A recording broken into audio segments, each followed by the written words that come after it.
ang tandem na pinagkakatiwalaan sa larangan ng pamamahayag at serbisyo publiko. Erwin Tulfo, Minya Corpus. Erwin Tulfo on air with Minya Corpus. Dito lang sa Radyo Pilipinas 738 kHz. Sa buhay ng physical, napuntahan na po natin balita. Secretary of Labor David Balyo nagbigay ng pahayag.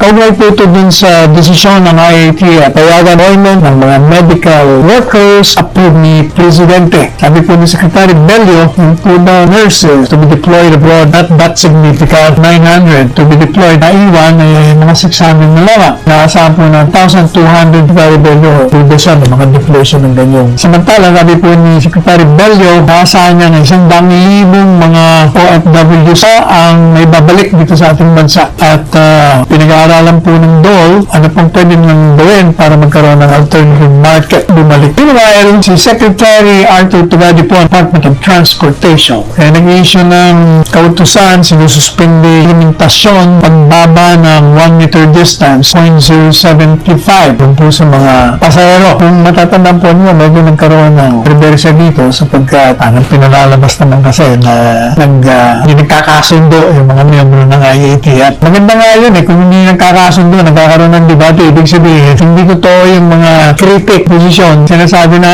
ayan military na susunod dyan. Kasi puro mga military yung nandyan. Pag nagkakaroon po ng debate, ibig sabihin, sinusuri nila paksahin na dapat surihin. Doon po kasi dun sa issue ng 1 meter distance, yung pagbaba nito. Kahit may mga medical experts, mukhang hindi rin sila nagkakasundo rito. Meron nagsasabing pwedeng ibaba, may nagsasabi naman hindi pwedeng ibaba. But initially, yung mga medical experts kinontra yung plano na ibaba. Kasi pinatupad na ba ito 2 days ago pa o 2 or 3 days ago. Sabi nila, magsimula na naman yan ng hawaan dyan sa loob ng bus, sa loob ng LRT, MRT. At itong planong ito, pag-reduce ng 1 meter distance, may nakatanggap po naman ng suporta doon sa ibang grupo naman ng mga experts. O kita nyo, itong mga medical experts hindi nagkakasundo. Arestado ang magpartner na pwersahan umanong pinagbebenta ng iligal na droga ang kanilang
para yumaman mamamayan, buburahin mga batas na pahirap sa inyong mga kabuhayan. Ilocano Defenders Party List, number 55 sa balota, iboto natin.